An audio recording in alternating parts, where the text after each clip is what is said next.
обожаю это. The sounds of one massive explosion after another rang out in the occupied Donetsk region on July 2nd, as Ukraine yet again pulled off a significant, successful strike on a key Russian target, a huge ammo depot. The incident occurred in Khartsyzsk, a short distance east of the city of Donetsk. There, the Russian army had reportedly stockpiled a huge amount of ammunition, most likely intending to use it to support its troops as they push further north and attempt to take over the region in its entirety. But Ukraine had other plans in mind. It launched a surprise strike on the ammo depot, triggering explosions so huge and powerful they could be seen and felt from miles away. Local residents woke from their beds and rushed to their windows or out onto the streets, staring in shock and awe as an initial enormous fireball filled the night sky, lighting up the landscape with its intensity. This was followed by subsequent explosions and fires breaking out around the ammo depot. Several locals managed to capture the incident on film, uploading short but astonishing clips to various Telegram channels and other social media platforms. The clips revealed just how big the initial blast was, and while there aren't yet many details of how the attack occurred or what level of damage was done, it's highly likely, given the size and nature of the explosions, that Russia has suffered a serious blow here. Some reporters even suggested that this may have been one of the biggest Russian ammo stocks in the area, and there's no telling what else the Russian army might have been storing there, like artillery shells, missiles, drones, weapons, or even armoured vehicles. It's likely never been known what exactly was in the depot, but whatever it was, it's almost certainly all been destroyed by now. And that's the kind of news that will leave Russia's President Vladimir Putin once more clenching his fist and shaking his head in frustration, while giving the Ukrainian defenders serious cause to celebrate. Because Russia needs all the ammunition it can get. There have been numerous reports over the last year of the country struggling to maintain a steady supply of weapons and ammo, forced to rely on the few allies it has, like Iran and North Korea, to keep up its near constant bombardment of Ukraine. Equipment is also running low, with a recent study from the Center for Strategic and International Studies noting, Russia has lost substantial quantities of equipment across the land, air and sea domains, highlighting the sharp material toll of its attrition campaign. Since January 2024, for example, Russia has lost roughly 1,149 armoured fighting vehicles, 3,098 infantry fighting vehicles, 300 self-propelled artillery, and 1,865 tanks. Even more noteworthy, Russian equipment losses have been significantly higher than Ukrainian losses, varying between a ratio of 5-1 and 2-1 in Ukraine's favour. In short, Russia has been incredibly wasteful over the course of the war so far, using up huge quantities of ammunition, weapons and vehicles, and hoping its brute force approach would be enough to overwhelm Ukraine. But the longer the war goes on and the more those losses mount up, the worse the situation gets for Russia. So, when Ukraine pulls off an attack like this, taking out a massive quantity of Russian ammo and equipment, that's both a big victory for Ukraine and a major loss for Russia. The attack has also undoubtedly saved lives, destroying bullets and shells that would otherwise have been used to kill Ukrainian people, either soldiers, civilians, or both, most likely in the Donetsk region. Additionally, it should make it even more difficult for Russia to gain ground in the area, as it will now need to funnel supplies from other areas into Donetsk to replace the lost ammo, potentially giving the Ukrainian defenders in this area a little bit more breathing room. But this wasn't the only successful Ukrainian strike to kick off the month of July. The Astra Telegram news channel also reported a strike on the Kupol military plant in Russia's Udmurt Republic. The plant is situated deep in Russian territory, hundreds of miles east of Moscow and around 800 miles from the front lines. Yet, despite being so far away, 2 Ukrainian drones still managed to deal damage to the plant, with one reportedly bursting through the windows of a workshop and the second striking the roof of another part of the plant, causing explosions, fires, and the collapse of a large part of the plant's roof. Satellite imagery was later released, which revealed the full extent of the damage, and Astra's Telegram post explained exactly what happened. 4 UAV production workshops damaged at Izhevsk Kupol plant after yesterday's attack. Work at the plant has been suspended. According to Astra's sources in the region's emergency services, as a result of yesterday's attack by 2 UAVs at IEMZ Kupol in Izhevsk, the building at site number 1, where drones are produced, was damaged. One drone flew into the window of Workshop 106, the second hit the roof of Workshop 110 and exploded. A fire broke out. As a result, the roof of the building collapsed over an area of 1,300 square meters. The strike damaged the workshops where they do metal working, soldering of microcircuits, and where finished UAVs are manufactured. The production site is responsible for the development and production of microcircuits for military drones. They work there around the clock in 3 shifts, Astra has learned. After the attack, production was suspended. Now, it's no secret that drones play a huge part in Russia's modern military strategy in Ukraine.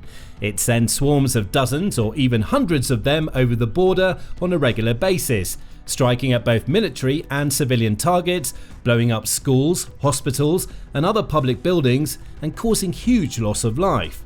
It's even reached a point where more than 70% of Ukraine's casualties are now due to drone attacks.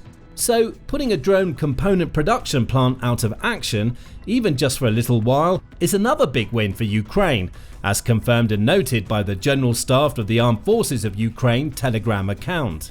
A military-industrial facility complex of the Russian occupiers was hit. As part of reducing the enemy's air defense capabilities, on July 1st, units of the Security Service of Ukraine, in cooperation with other components of the defense forces, struck the Izhevsk electromechanical plant Kupol, located in the Udmurt Republic of the Russian Federation. The Kupol plant, a facility of the Russian military-industrial complex, specializes in the production of short-range anti-aircraft missile systems. Precise hits on building number 1 at site number 1 were confirmed. A fire was recorded. The results of the strike are being clarified. The defense forces continue to take all measures to force the Russian Federation to stop its armed aggression against Ukraine. As the Post notes, this is all part of Ukraine's overarching strategy to weaken Russia's military, with particular focus on its aerial offensive and defensive capabilities. This is why Ukraine so often targets Russian air defense systems, missile launchers, drone factories, and air bases.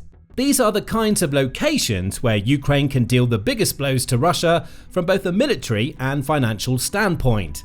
It can take out important and valuable pieces of equipment like bombers, fighter jets, and air defense units, which often cost tens of millions of dollars, if not more.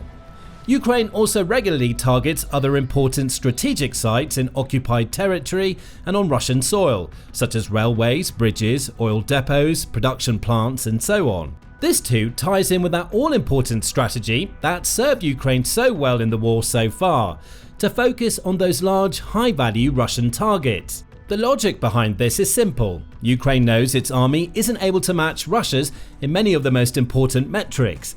It doesn't have as many soldiers, nor does it have as many tanks, armored vehicles, artillery systems, helicopters, jets, bombers, and so on. It can't spend the same extraordinary amounts of money on its military that Russia can, nor does it have the same huge stockpile of pre-existing military hardware and ammo stores to draw on.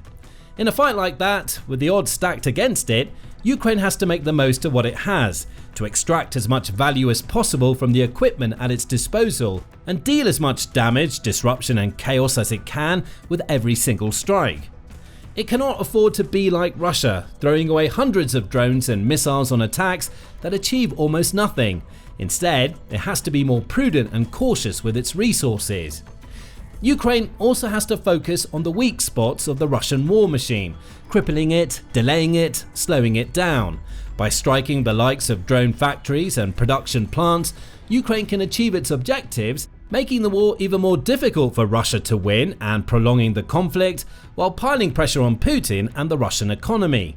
Eventually, all of that pressure might be enough to push Putin into negotiations and agree an end to this increasingly costly conflict. Most importantly, it's also worth noting that Ukraine consistently focuses its fire on fair, legitimate, and viable targets that are directly involved with the Russian war effort. It doesn't send drones or missiles towards public buildings or civilian structures, like hospitals, schools, and retail stores, for example.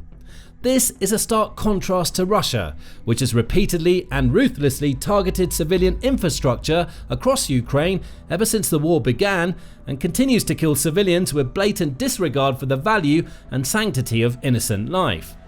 Indeed, on the very same day that Ukraine struck the Russian ammo depot, Russia launched another brutal attack in the Zhytomyr region, killing 2 people and injuring an estimated 80 more as multiple explosions rang out alongside a highway. Civilians in the area used their phones to record the scenes of carnage, showing vast plumes of thick smoke rising into the sky, large pieces of debris scattered across the highway, and extensive damage to a nearby gas station. And this isn't a one-off incident.